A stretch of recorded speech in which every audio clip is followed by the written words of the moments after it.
हम सभी को सक्सेस चाहिए हमारी इन्वेस्टमेंट्स में, बट सक्सेस आएगा कैसे? आज के इस वीडियो में मैं बात करने वाला हूं एक फॉर्मूला के बारे में जिसका नाम है ask and receive formula. But whom you need to ask? Your friends, your colleagues, your family, or the people whom you follow? None of these. आपको सवाल करना है अपने आप से। यस, इन्वेस्टमेंट करने से पहले जब आप अपने आप से कुछ सवाल करते हैं ना, तो उसके बदले जो जवाब आपको मिलता है, वो जवाब के बेसिस में जब आप अपनी इन्वेस्टमेंट की डिसीजन लेते हैं तो आप देखते हैं transformation. The quality of your questions will determine the quality of your answers. देखिए, अगर आप हमारे शास्त्रों में भी देखें, सारे शास्त्रों की शुरुआत हुई है सवाल से। अथा तो ब्रह्म जिज्ञासा, सारे वेदों की शुरुआत सवाल से हुई है, भागवतम की शुरुआत सवाल से हुई है, इनफैक्ट भगवत गीता की भी शुरुआत सवाल से ही हुई है। क्या पूछते धृतराष्ट्र? किम कुर्वतो संजया, हे संजय बताओ मेरे पुत्रों ने क्या किया।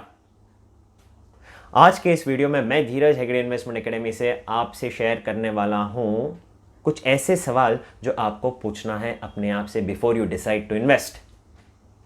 तो चलिए स्टार्ट करते हैं आज का वीडियो।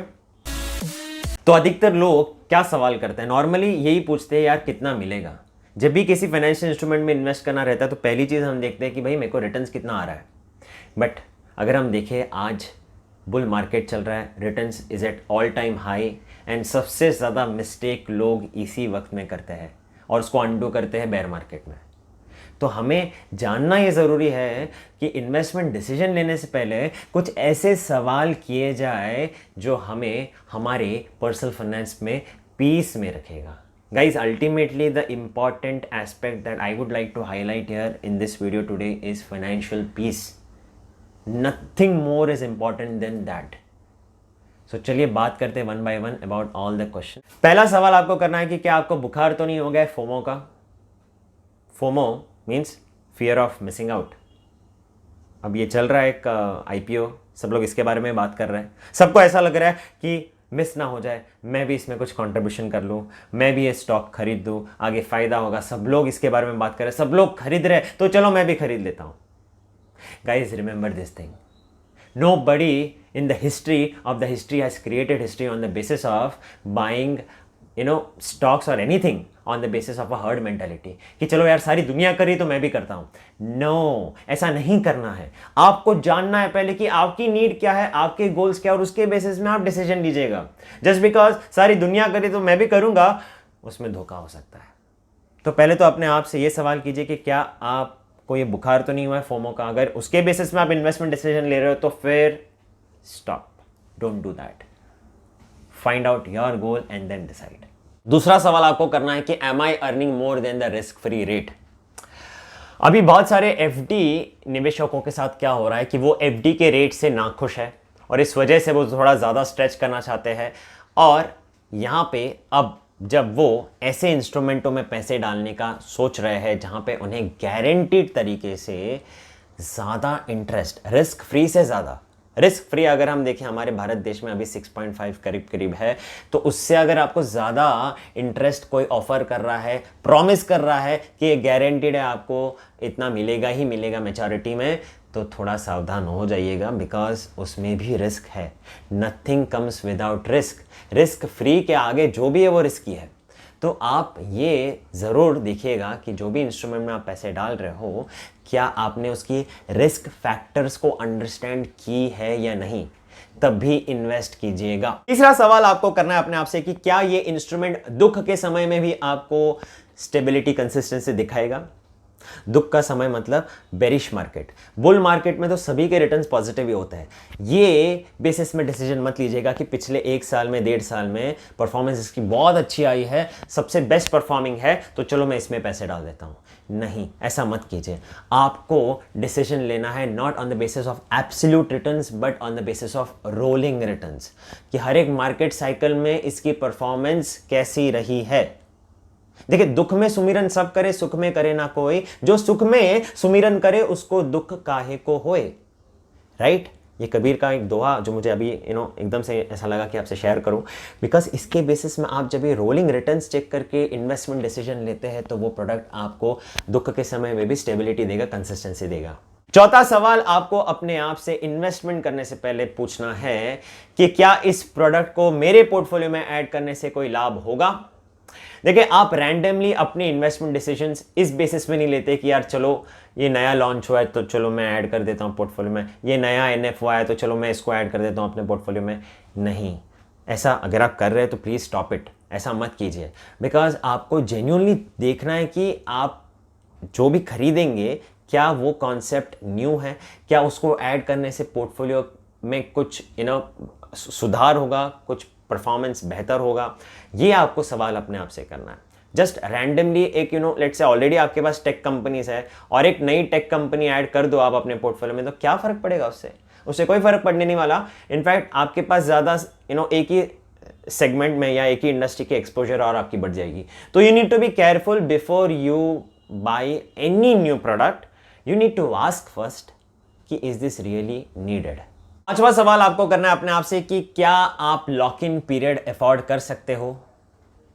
उदाहरण के तौर पर एक व्यक्ति को जिसको टैक्स सेव करना है, 1.5 लाख रुपए अब उसके पास है, वो 1.5 लाख रुपए वो ELSS में डाल देता है जहां पे 3 साल का लॉक इन पीरियड है।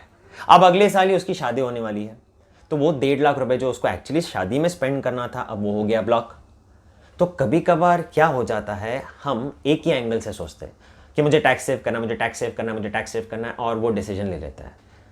आप एक होलिस्टिक अप्रोच रखिए, 360 डिग्री अप्रोच रखिए कि ये फंड की ज़रूरत क्या है, इस फंड को लिक्विड होना कितना ज़रूरी है। तो कभी कभार टैक्स पे कर देना ठीक है, rather than blocking the money in tax saver option and lose on liquidity. So always remember this कि अगर आप अपना पैसा ब्लॉक कर रहे हो ना, लॉक इन पीरियड में रख रहे हो ना, तो आपको रिटर्न्स भी अच्छे मिलने चाहिए। फिर क्या फायदा कि अगर आपने लॉक इन करके भी रिटर्न्स अच्छे नहीं मिल रहे, तो it's better that you park your money in open ended schemes. छठवां सवाल आपको करना है कि do you have a better alternative. जब भी आप इन्वेस्टमेंट करो तो आप हमेशा यही देखिए कि क्या इससे कोई बेटर ऑल्टरनेटिव है जो आपके ऑब्जेक्टिव को भी पूरा कर रहा है। अब जैसे कि उदाहरण के तौर पर आपको इक्विटी इन्वेस्टमेंट करनी है, बट अगर आप इक्विटी इन्वेस्टमेंट यूलिप के थ्रू करते हैं तो यूलिप में देखिए आपको लॉक इन रहेगा, आपको अननेसेसरीली इंश्योरेंस भी बाय करनी पड़ेगी जो अगर आपने टर्म प्लान के थ्रू ऑलरेडी खरीदा है तो फिर it would be an unwanted thing. तो इस वजह से इक्विटी इन्वेस्टमेंट ही आपको करना है तो आप open ended equity mutual funds में भी पैसे डाल सकते हैं जहां पर आपको हाई लिक्विडिटी है, isn't it? So you need to understand, you need to ask this question to yourself कि is this the best alternative?